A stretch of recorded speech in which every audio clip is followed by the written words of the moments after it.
गेहूं में हम पहली सिंचाई सीआरआई स्टेज पे करते हैं और ये बड़ी महत्वपूर्ण स्टेज है। क्राउन रूट इनिशिएशन, यहीं से जड़ें निकलती हैं, कल्लों का विकास होता है और पहली यूरिया भी इसी समय डाली जाती है। लेकिन बुआई के समय अगर फास्फोरस, पोटेशियम या सल्फर नहीं दिया है तो क्या हम पहली सिंचाई के साथ दे सकते हैं? तो कौन कौन सी खाद हम दे सकते हैं, आज मैं इसी बात पे चर्चा करूंगा। मैं कई बार ये बात बता चुका हूं कि नाइट्रोजन वाले उर्वरकों को छोड़ के जितने भी तत्व हैं हमारे, चाहे फास्फोरस है, पोटेशियम है, जिंक है, सल्फर है, आयरन है, सबका सब बुआई के समय देना चाहिए। लेकिन अगर आप उस समय नहीं दे पाए हैं तो शुरू की जो प्रारंभिक अवस्था है वहां पे आप दे दीजिए, क्योंकि उस समय जड़ें छोटी हैं, अभी मिट्टी की ऊपरी सतह पे ही हैं, तो वो खाद उन तक पहुंच सकती है पानी के साथ। तो पहली सिंचाई में गेहूं में हम कुछ खाद को दे सकते हैं और कुछ को हमें नहीं देना चाहिए। जब इस पूरे वीडियो को आप देखेंगे तो आपको समझ में आएगा कि कौन कौन सी खाद हम दे सकते हैं और कौन सी नहीं देनी चाहिए, उसका क्या कारण है।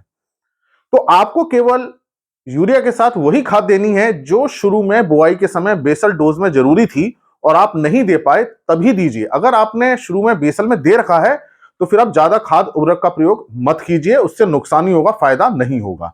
तो पहली सिंचाई में यूरिया के साथ हम कुछ खाद को दे सकते हैं।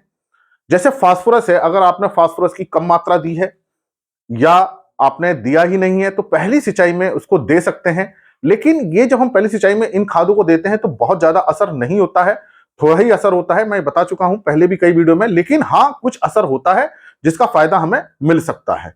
तो जो फास्फोरस वाली खाद है उसको हमें बुआई के समय ही देना चाहिए। लेकिन पहली सिंचाई में हम जो फास्फोरस के जो उर्वरक हैं, डीएपी है, सिंगल सुपर फास्फेट एसएसपी है, ट्रिपल सुपर फास्फेट है, इसको हम दे सकते हैं। तो इसका मतलब कि ये हम यूरिया में मिला करके पहली सिंचाई के समय दे सकते हैं। हालांकि पूरा फास्फोरस हमें बुआई के समय ही देना चाहिए। इस बात को आप ये ना समझे कि फास्फोरस हमें पहली सिंचाई में देना चाहिए। फास्फोरस हमें बुआई के समय ही देना चाहिए। अगर छूट गया है या कोई कमी रही है तब हम पहली सिंचाई में हम दे सकते हैं। ये एक कुछ उपाय है फास्फोरस की कमी से बचने का। इसी तरह से एनपीके में देखिए फास्फोरस है, पोटेशियम है और नाइट्रोजन है। हम इसको भी दे सकते हैं पहली सिंचाई में, लेकिन वास्तव में हमें बुआई के समय ही देना चाहिए था। लेकिन पहली सिंचाई में एनपीके के जितने ग्रेड आते हैं, 12, 32, 16 है, 10, 26, 26 है, जो भी ग्रेड है हम पहली सिंचाई में दे सकते हैं को, तो हमें इससे कुछ फास्फोरस और पोटेशियम का लाभ मिल जाएगा। इसी तरह से पोटेशियम के लिए म्यूरेट ऑफ पोटाश आता है, सल्फेट ऑफ पोटाश आता है, इसको भी हम पहली सिंचाई में दे सकते हैं यूरिया के साथ मिक्स करके। लेकिन इसका मतलब आप बिल्कुल ये भी ना समझे कि हमें पहली सिंचाई में ही देना है। हमें सारा पोटेशियम, एमओपी है, एसओपी है, जो हमें वो सारा 100% बेसल डोज में ही देना चाहिए।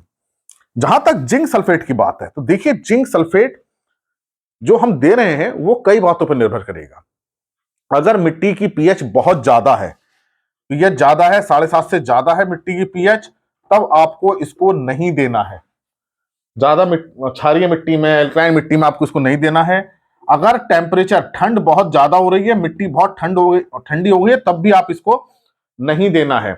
अगर पहली सिंचाई मान लीजिए आप दिसंबर में करने जा रहे हो, उस समय मिट्टी बहुत ठंडी है, तापमान कम है, तब भी नहीं देना है, क्योंकि ठंड में, विंटर सीजन में जिंक जहां डालते हैं वहीं पड़ा रहता है। जब यूरिया के साथ मिक्स करके देंगे तो ऊपरी सतह पर रह जाएगा, जड़ तक नहीं पहुंच पाएगा।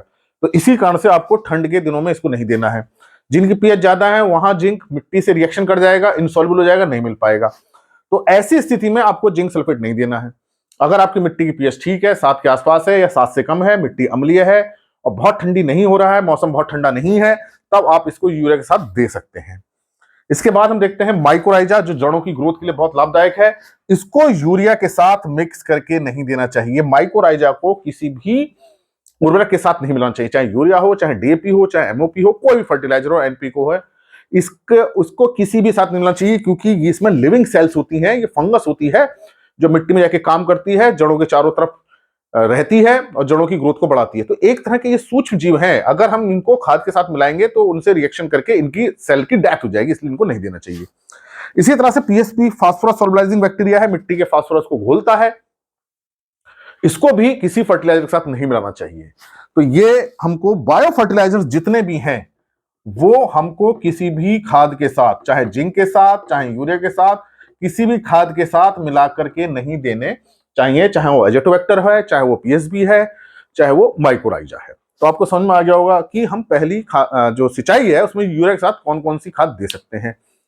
लेकिन हमको ध्यान यही रखना चाहिए कि हमें जितनी भी खाद है सारी की सारी बेसल में देनी चाहिए। अगर वो छूट गई है, उसकी कमी आ रही है, तभी हम इसको पहली सिंचाई में यूरिया के साथ मिक्स करके दें, अन्यथा हम उसको ना दें। अननेसेसरी हमारा खर्चा बढ़ेगा और उसका कोई लाभ नहीं होगा। और रही बात इनकी, तो हम जिंक सल्फेट कैसे देंगे, तो इसका हम पर्णीय छिड़काव करना चाहिए। फोलियर स्प्रे करके हमें जिंक सल्फेट का 0.5% का स्प्रे करके हम इसकी जिंक की पूर्ति कर सकते हैं। इसी तरह से जो बायो फर्टिलाइजर है, या तो हमें बुआई के समय देने चाहिए थे, अगर आप बुआई के समय नहीं दे पाए हैं तो थोड़ी सी गोबर की खाद लेकर के उसमें इसको मिक्स कर दीजिए, उसको खेत में डाल दीजिए, उसका सिंचाई कर दीजिए, तब उसके साथ ये पहुंच जाएंगे। लेकिन आपको दोनों को मिक्स करके नहीं देना है। तो इसको मैंने आपको तरीका बताया, बायो फर्टिलाइजर को गोबर की सड़ी हुई जो खाद है उसमें मिला करके डाल दें, तो सिंचाई करें तो पहुंच जाएगा। हालांकि इसको भी हमें बुआई के समय ही देना चाहिए। तो एक तरह से हम फास्फोरस, पोटेशियम या दूसरे तत्वों की कमी की जो पूरा करने का प्रयास कर रहे हैं, वो हम पहली सिंचाई में कर सकते हैं। इसके बाद जो दूसरी सिंचाई होगी तब इनको डालने का कोई फायदा नहीं होगा। ये एक आखिरी उपाय रहता है या आखिरी समय है जब इन खादों को हम प्रयोग करके इनका लाभ ले सकते हैं। आशा है मेरी बात आपकी समझ में आई होगी कि किस तरह से हम यूरिया के साथ कौन सी खाद दे सकते हैं और कौन सी हमें नहीं देनी चाहिए। इसी प्रकार के लेक्चर्स को देखने के लिए कृषि किसान प्लेलिस्ट देखिए, और अगर चैनल सब्सक्राइब नहीं किया तो सब्सक्राइब कीजिए। धन्यवाद।